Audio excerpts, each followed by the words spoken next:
आप अपने पशुओं को पूरी मात्रा में मिनरल मिक्सचर तो दे रहे हो, लेकिन वो पशु के शरीर में अब्जॉर्ब हो पा रहे हैं या नहीं, इसको समझना बहुत ही जरूरी है। तो इसके लिए जो कंसेप्ट मैं आज आपको समझाने वाला हूं, उसको ध्यान से सुन लेना। तो बाजार में जब भी आप मिनरल मिक्सचर लेने जाओगे तो दो प्रकार के मिनरल मिक्सचर मिलते हैं।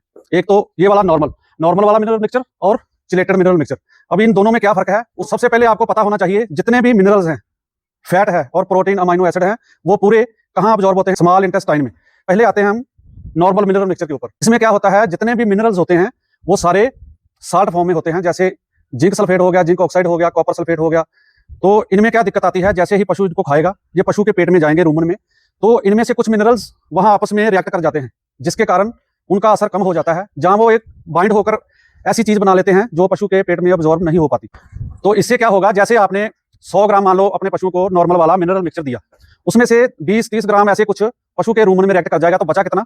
70 ग्राम। अभी जो वो 70 ग्राम है वो आपके पशु की स्मॉल इंटेस्टाइन में पहुंच तो जाएगा, लेकिन उधर जाके भी एक दिक्कत आती है। उधर क्या होता है, जैसे मिनरल मिक्सचर में सभी प्रकार के मिनरल्स होते हैं, मैक्रो मिनरल जो बड़े वाले मिनरल्स होते हैं, जैसे कैल्शियम हो गया, फास्फोरस हो गया, पोटेशियम हो गया, ये पशु को ज्यादा मात्रा में चाहिए होते हैं। और ट्रेस मिनरल्स भी होते हैं जो माइक्रो मिनरल्स होते हैं, छोटे वाले, जैसे जिंक हो गया, कॉपर हो गया, आयरन हो गया। तो ये पशु को कम मात्रा में चाहिए, लेकिन होते बहुत जरूरी है। चक्कर क्या पड़ता है, जब ये इंटेस्टाइन में जाते हैं तो जो बड़े वाले मिनरल्स होते हैं, वहां जो पॉइंट है अब्जॉर्ब होने के, पशु की आंत में मिनरल्स की अब्जॉर्प्शन होने के लिए छोटे छोटे पॉइंट होते हैं, जिनके ऊपर ये जो बड़े वाले मैक्रो मिनरल्स हैं, जैसे कैल्शियम है, पूरे पॉइंट के ऊपर कब्जा कर लेते हैं और खुद अब्जॉर्ब होना शुरू हो जाते हैं। तो इससे क्या होता है, जो जिंक, कॉपर, आयरन जैसे जो ट्रेस मिनरल है, उनको अब्जॉर्ब होने के लिए जगह नहीं मिल पाती है। तो इसी दुविधा से फार्मर को बाहर निकालने के लिए कंपनी वालों ने ये चिलेटेड मिनरल मिक्सचर बनाना शुरू किया। अभी इसमें क्या किया जाता है, जो ट्रेस मिनरल्स हैं जैसे जिंक हो गया, उसको अमाइनो एसिड के साथ जोड़ दिया जाता है, उसके साथ चिलेट किया जाता है। अमाइनो एसिड जैसे मिथियोनाइन हो गया, लाइसिन हो गया, ये सबसे महत्वपूर्ण 2 अमाइनो एसिड हैं जो पशु को बहुत जरूरी चाहिए होते हैं। तो जो जिंक को मान लो मिथियोनाइन के साथ इन्होंने चिलेट कर दिया, उसके साथ बाइंड कर दिया। अब ये मिथियोनाइन क्या करेगा, उस जिंक के ऊपर एक प्रोटेक्शन कवर का काम करेगा।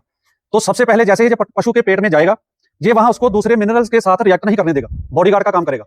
तो वहां रिएक्ट नहीं होगा, तो पूरे के पूरे मिनरल्स हैं जो पशु की छोटी आंत में पहुंच जाएंगे। तो वहां जाके भी जो दूसरी दिक्कत आ रही थी कि कैल्शियम ने पूरे अब्जॉर्प्शन पॉइंट को घेर के रखा हुआ है, तो वहां क्या होता है, जो अमाइनो एसिड के अब्जॉर्ब होने के जो ट्रांसपोर्ट सिस्टम है वो अलग होते हैं।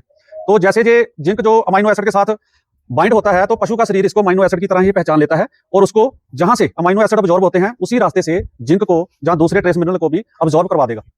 तो इससे क्या होगा, जितनी मात्रा में आप अपने पशुओं को मिनरल मिक्सचर दोगे, वो पूरे का पूरा आपके पशु के शरीर में लगेगा। बात और ध्यान रखने वाली है, जैसे ही आप बाजार में चिलेटेड मिनरल मिक्सचर लेने जाते हो, तो ध्यान रखना कि आपका मिनरल मिक्सचर 2 जो मैंने मेन अमाइनो एसिड बताए हैं, मिथियोनाइन और लाइसिन, इनके साथ अगर चिलेट होंगे तो वो सबसे बढ़िया चिलेशन मानी जाती है। जैसे ये देखो, मैं मिनफा गोल्ड का यूज कर रहा हूं, तो इसमें आपको दिखेगा, ये देखना, ये मिथोनाइन है, चिलेटेड है, मिथोनाइन के साथ चिलेटेड किया हुआ है, तो ये सबसे बढ़िया माना जाता है। तो उम्मीद है कि जो कंसेप्ट मैं आपको समझाने की कोशिश कर रहा था, आपको बढ़िया से समझ आ गया होगा।